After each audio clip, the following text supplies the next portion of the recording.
हरे कृष्णा, राधे राधे। मैं आपको सटतिला एकादशी व्रत के कथा सुनाने जा रही हूँ। एकादशी 18 जनवरी दिन बुधवार को मनाई जाएगी। एक समय दालभ्य ऋषि ने पुलस्त्य ऋषि से पूछा है कि हे महाराज, पृथ्वी लोक में मनुष्य ब्रह्म हत्या आदि महान पाप करते हैं, पराये धन की चोरी तथा दूसरे की उन्नति देखकर ईर्ष्या करते हैं, साथ ही अनेक प्रकार के व्यसनों में फंसे रहते हैं, किसी भी उनको नरक प्राप्त नहीं होता। इसका क्या कारण है?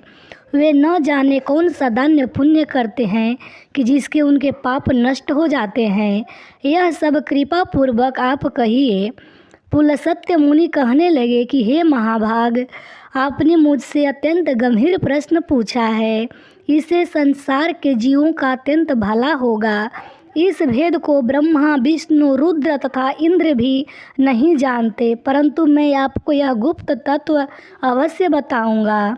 उन्होंने कहा कि माघ मास लगते ही मनुष्य को स्नान आदि करके शुद्ध रहना चाहिए। इंद्रियों को बस में कर काम, क्रोध, लोभ, मोह, अहंकार, ईर्ष्या तथा द्वेष आदि का त्याग कर भगवान का स्मरण करना चाहिए। पुष्य नक्षत्र में गोबर, कपास, तिल मिलाकर उसके कंडे बनाना चाहिए। उन कंडों से 108 बार हवन करना चाहिए।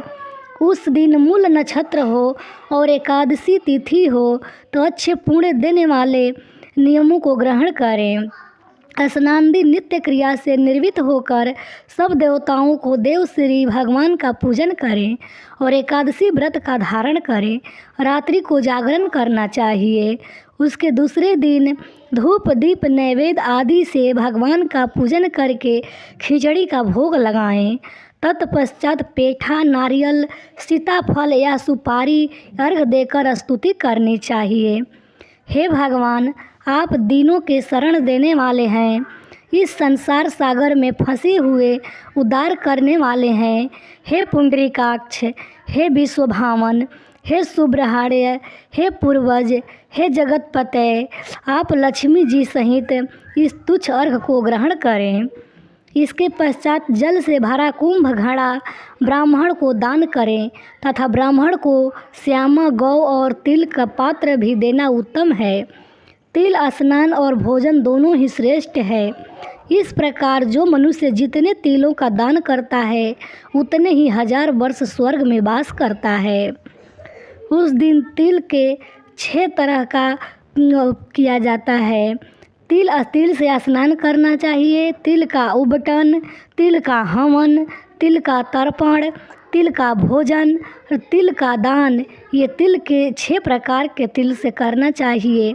इसके प्रयोग के कारण यह सटतिला एकादशी कहलाती है।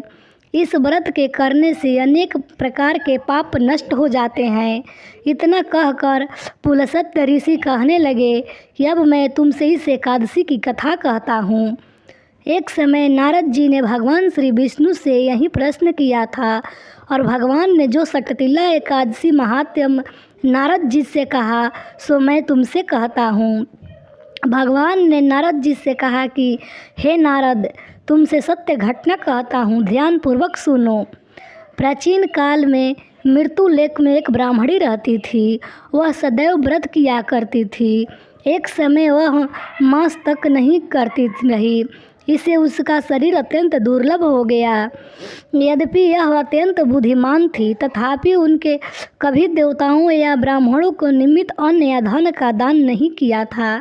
इससे मैंने सोचा कि ब्राह्मणी ने व्रत आदि से अपना शरीर शुद्ध कर लिया है, अब इसे विष्णु लोक तो मिल ही जाएगा, परंतु इसे कभी अन्न का दान नहीं किया, इसे इसकी तृप्ति होना कठिन है।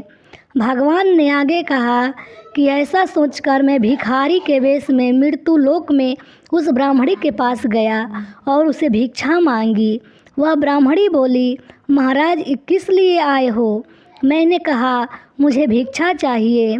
इस पर उसने एक मिट्टी का ढेला मेरे भिक्षा पात्र में डाल दिया और मैं उसे लेकर स्वर्ग में लौट आया। कुछ समय बाद ब्राह्मणी भी शरीर त्याग कर स्वर्ग में आ गई। तब उस ब्राह्मणी की मिट्टी का दान करने से स्वर्ग में सुंदर महल मिला। परंतु उसने अपने घर को अनादि सब सामग्रियों से शून्य पाया। घबरा कर वह मेरे पास आई और कहने लगी, भगवान, मैंने अनेक व्रत आदि से आपकी पूजा, परंतु फिर भी मेरा घर अनादि सब वस्तुओं से शून्य है। इसका क्या कारण है? इस पर मैंने कहा, पहले तुम अपने घर को जाओ, देव स्त्रियां आएंगी तुम्हें देखने के लिए। पहले उनसे सकतिल्ला एकादशी का पुण्य और विधि सुन लो, तब द्वार खोलना। मेरे ऐसे वचन सुनकर वह अपने घर गई। जब देव स्त्रियां आई और द्वार खोलने को कहा तो ब्राह्मणी बोली, आप मुझे देखने आई हैं तो सकतिल्ला एकादशी का महात्म्य मुझसे कहो। उनमें एक देव स्त्री कहने लगी कि मैं कहती हूँ कि जब ब्राह्मणी ने सकतिल्ला एकादशी का महात्म्य सुना तब द्वार खोल दिया। देवांगनाओं को उसको देखा कि वह गंधर्वी है और न आसुरी है, वरन पहले जैसी मानुषी है। उस ब्राह्मणी ने अनेक कथानुसार सकतिल्ला एकादशी का व्रत किया। इसके प्रभाव से वह सुंदर और रूपवती हो गई तथा उसका घर अनादि समस्त सामग्रियों से युक्त हो गया। अतः मनुष्यों को मूर्खता त्याग कर सकतिल्ला एकादशी का व्रत और लोभ न करके तिलादि का दान करना चाहिए। इसे दुर्भाग्य, दरिद्रता तथा अनेक प्रकार के कष्ट दूर होकर मोक्ष की प्राप्ति होती है। एकादशी व्रत की कथा समाप्त। हरे कृष्णा, राधे राधे।